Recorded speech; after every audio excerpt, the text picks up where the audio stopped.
So here we are. We've got our first interview on Tapout Kickout with, in my eyes, one of the greatest guys I've ever seen at London Lucha League. Thank you. Enjoyed watching his shows. Enjoyed watching his matches. Character you bring is amazing. Just the way you carry it in and out the ring and everything like that. I don't think I'm going to do your introduction justice, so I'm going to let you take over and introduce yourself and tell us a bit about yourself. Hello. Tomo Big Up. Tapout Kickout, of course. Adil Malik, that's my name. That sounded bad. Adil Malik, what's my name? My name is Adil Malik. So yeah, pro wrestler on the side as well. And yeah, that's it. And I wrestle under the name RoadFam. Takes its character from a over-exaggerated version of a roadman, to say, so it's very out there and stuff like that. So I guess that's what kind of draws people to the character. So yeah, that's really it. I don't know. I mean, you get really good crowd interaction with the character as well. Obviously, for a lot of people who might not have seen what you've done, and shame on you for not, because it's amazing. The entrance is, you want to segue, and then you'll come into the ring and you'll have a box of chicken and chips. And it's just the interaction where you'll lure the fans in with, hey, how you doing? They'll get too close, and then it's just a face full of chips. And it's brilliant, and it works because it just sets that whole idea up that the character is what people conventionally expect from, like, you know, a roadman. It's like, they'll lure you in with like, hey, how are you? How's it going? And then push you away with, you know, a bit of like disrespect and distance. So it's amazing. And the fact that you keep that character going throughout the show. Because if you're lucky enough, like I've been lucky enough to, I think I've seen about 3 of your matches now. So I've been right close by the ring all the time, and you can just pick up that the character stays on throughout the ring. I mean, just the whole thing with wrestling is that as soon as you walk through the curtains, it's just that's how it is and stuff. Like, you got to maintain that character throughout with everything that you do. And I feel that, I mean, there are other guys that do the character very, like, you know, just with their characters as well. But you got to take it seriously. It's like it's a job. As soon as you go through that, you got to put that character on no matter what. And I feel like the reason why I play it well, I mean, they always say that the best characters are like an over-exaggerated version of yourself. Like, you know, the whole Vince McMahon character. Vince McMahon is Vince McMahon. Stone Cold is like Stone Cold. Like, is like Steve Austin, but like a redneck who drinks beer. I'm not saying that I'm a roadman that drinks like has chicken and chips all the time and whatnot. It's just because me growing up around, like, in London, East London and stuff like that, a lot of my friends are like that.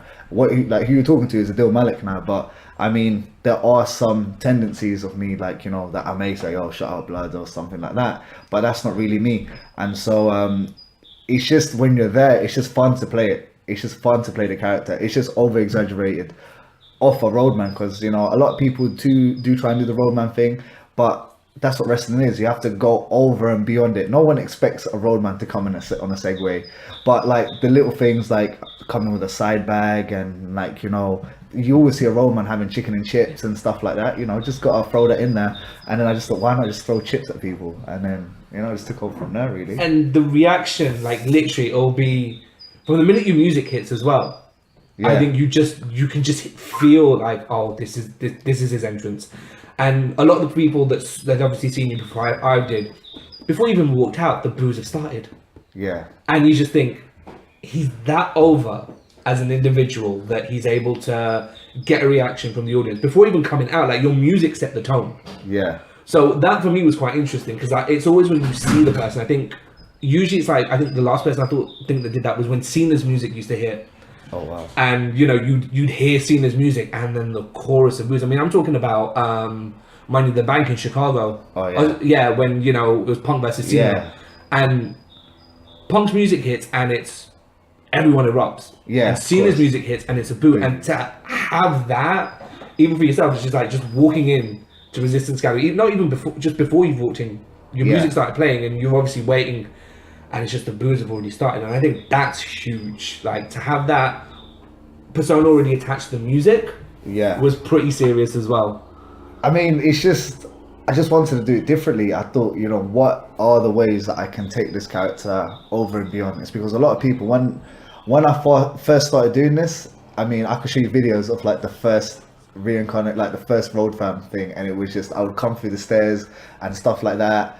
And then I was thinking, you know what, I want to make it different. I want to come from outside.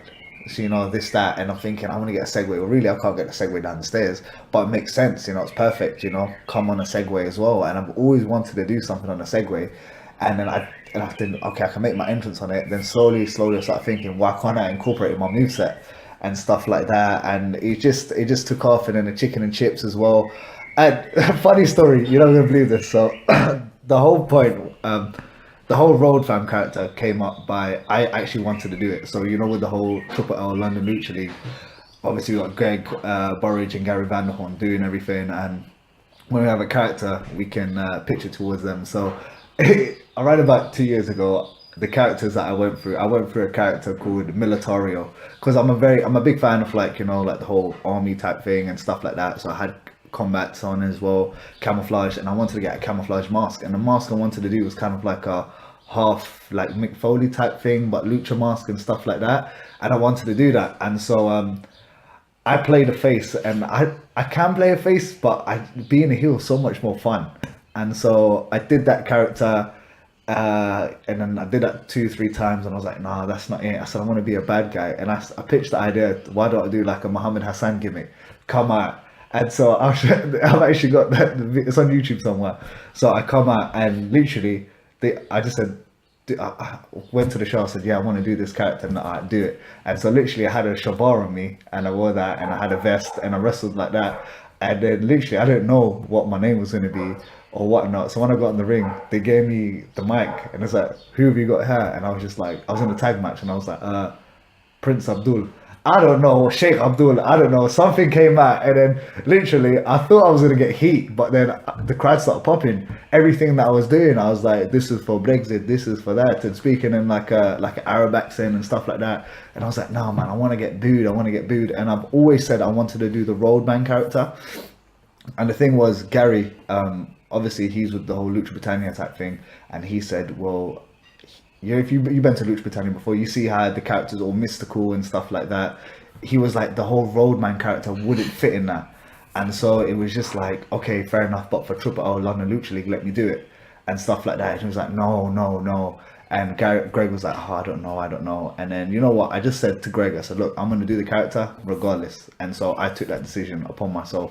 And then I just did it, and it was just funny. I was trying to think of a name. And then so I was just like, oh man, roadman, okay, I'm gonna do, I'll say, I do the roadman, road ads, roadman, road fam, and I was just like, and road fam, and that was it. And then it was just like road fam. And so boom, we done it, come out, announced me as road fam, and then I just cut a promo. And before I actually came down, I was like, oh man, like I had my side bag, I had the Binatone brick, I had that, and I was gonna come down. And literally this was, so the Tapout was on the Saturday, and before was the Friday was Lucha Britannia. And so on Lucha Britannia, in the locker room, someone left a box of chicken wings, an empty box.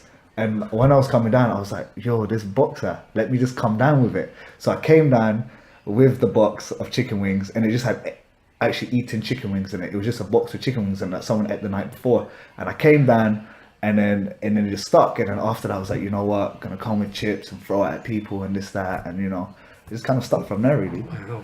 So it was just literally just an off the cuff, like, yeah, this is the name, this is what I'm gonna go with, and everything else. Yeah, I wanted to do the roadman character. I didn't have an idea for it. I knew that I could play it well and stuff like that, and then it just worked. And I think, in wrestling they say it's better to ask for forgiveness later than for ask permission and stuff like that. And I think that when I did the character and I got over, I think kind of earned the respect that, all right, you know what, he had something going with that, that's fine. And then slowly I just wanted to develop the character, and that's when I brought the Mandem in and stuff like that, and I thought that would be good, and different, doing the segues and stuff like that, and yeah, that was that.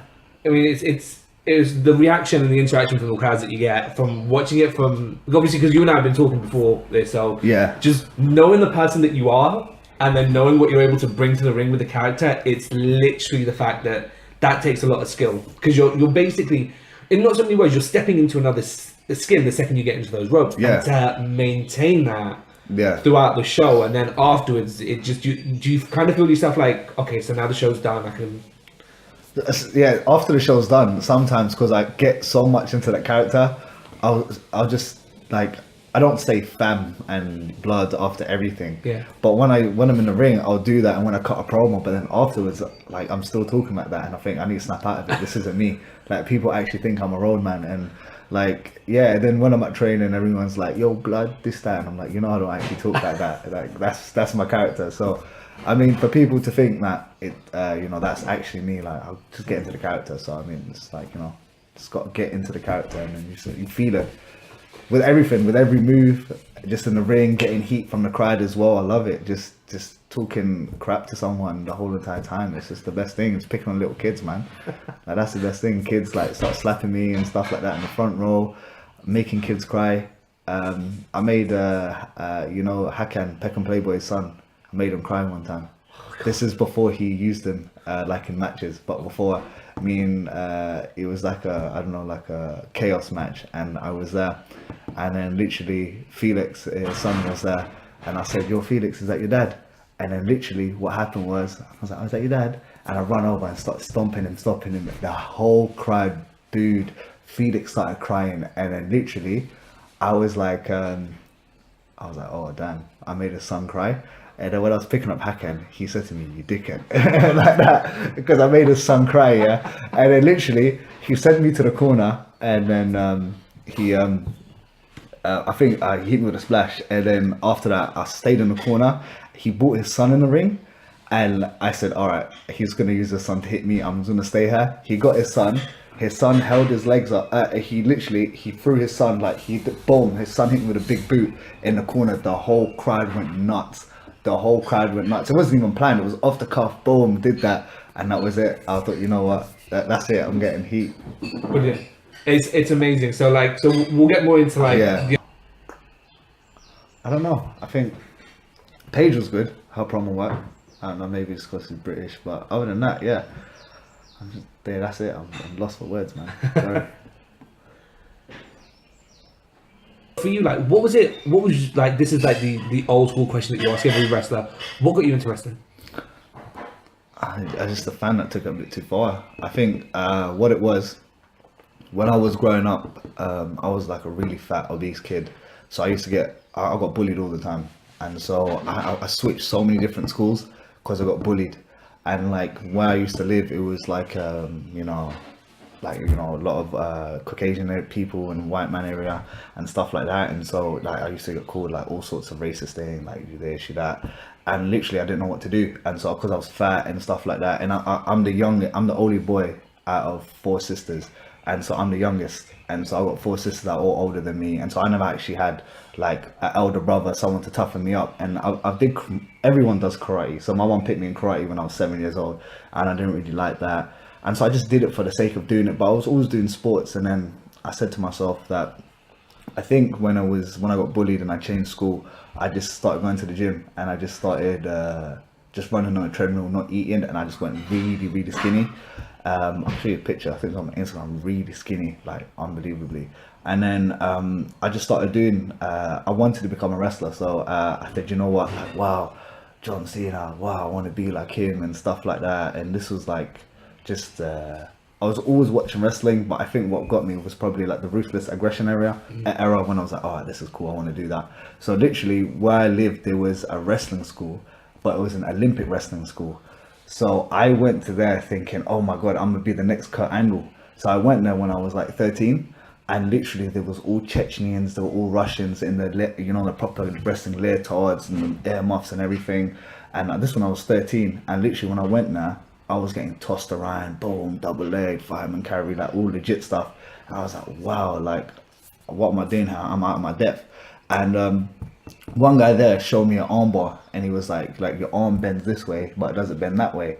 And I was like, wow. And he said it can work on anybody on any size. And I'm like, this is awesome. So then I found a Brazilian Jiu-Jitsu school not too far away, and I'd start training with Gracie Barra when I was like 14, and then like non-stop. I was trying to go into wrestling, but I found MMA by accident whilst going for wrestling, and then I got hooked to MMA. And so I said, forget wrestling, I want to do MMA. So then I started doing BJJ, I started going through the grading system, stuff like that.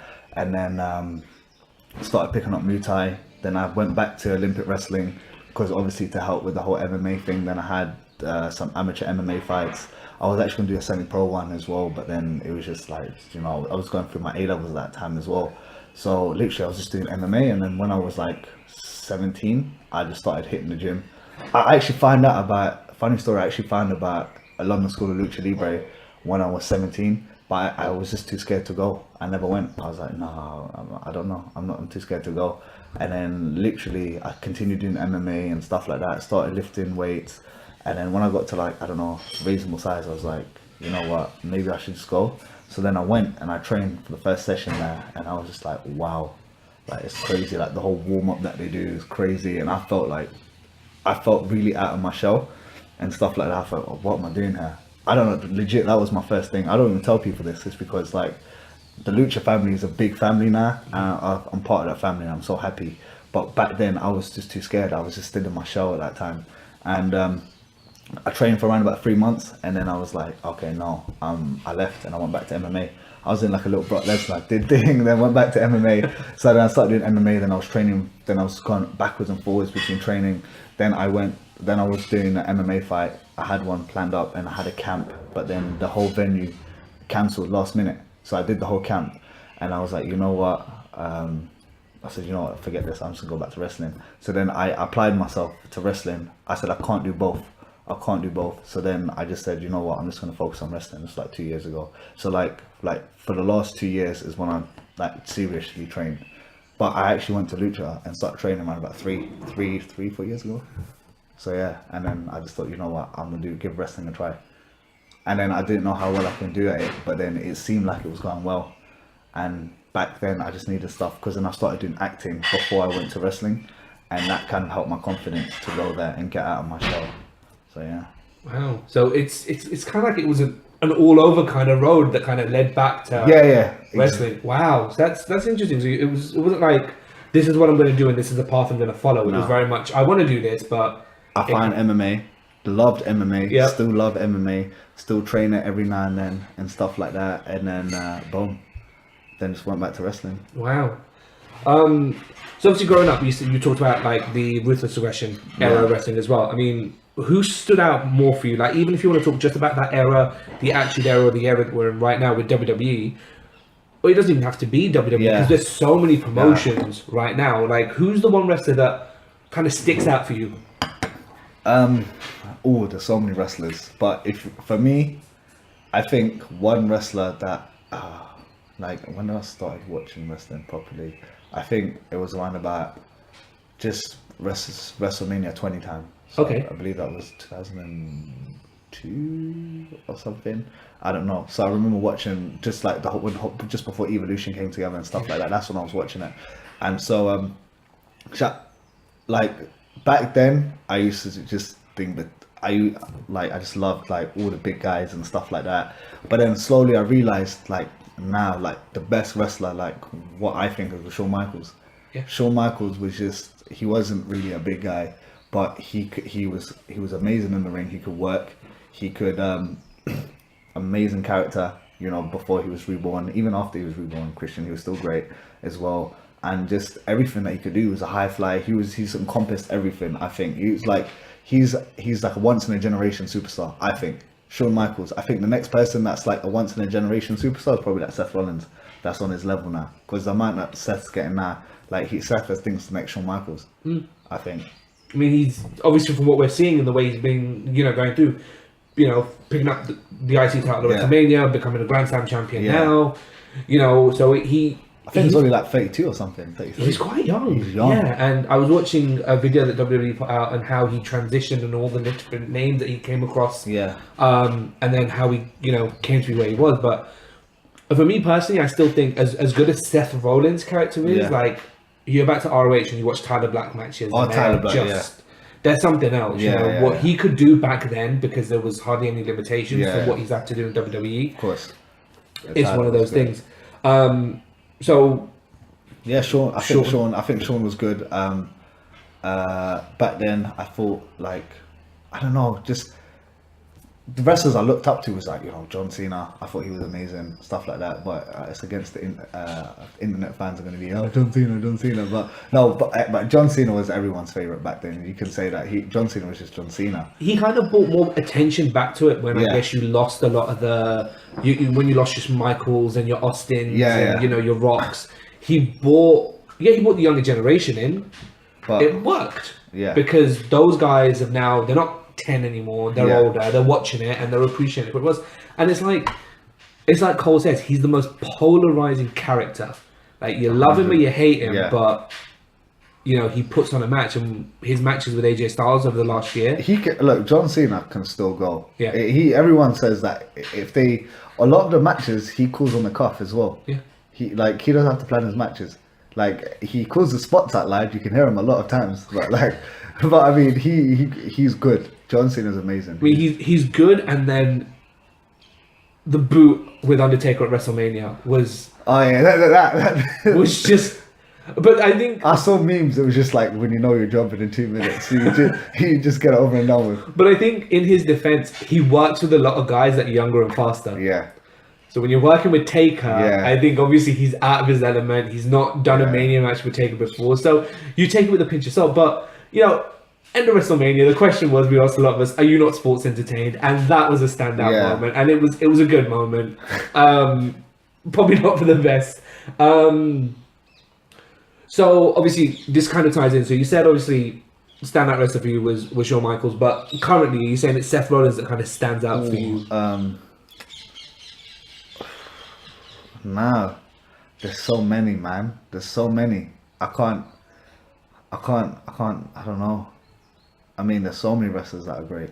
Okay, so if there's anyone that sticks out just for now. Just in what aspect? Just something that you can watch a match of theirs, even if they're, if they've got a title on, if they're not, if they're just cutting a promo, like whenever they're there, you find yourself as like, you're drawn in. Oh, see, the thing is, I was thinking to WWE, and I'm expanding out, and I'm thinking, there's a lot more people now. I don't know. I think, Chris Jericho was amazing. I'm a big fan of Will Ospreay. Obviously, you've got to be a Will Ospreay mark. I mean, his work's amazing. Man, I really like I like watching Andrade and Almas matches. He's really good. I was watching a lot of his stuff back in CML. What was it? CMLL? Yeah. His stuff is really good. I forgot his his old name, but he was really good. His in-ring ability was just amazing. How he managed to jump from like a mid-card guy to a main event guy, and then putting Selena Vegas with them, and just having that heater. You looked at that and it was like, that's Triple H is doing. Yeah. Because it worked so well. Yeah, I'm spoiled for choice. I can't really. I don't know. We're lucky now that this is like the best time to be a wrestling fan. Yeah. Because no matter where you look, you've got just some amazing moments happening. Definitely. So switching from that then, what female wrestler stands out for you?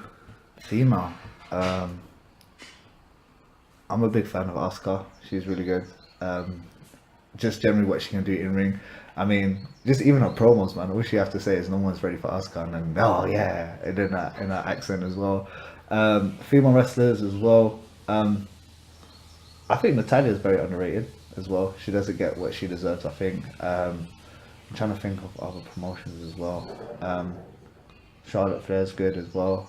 I mean, I like watching a lot of other. Ember Moon's amazing. I completely forgot about her. I'm so glad that she's on Raw as well. I think she's really good. In regards to promo work with the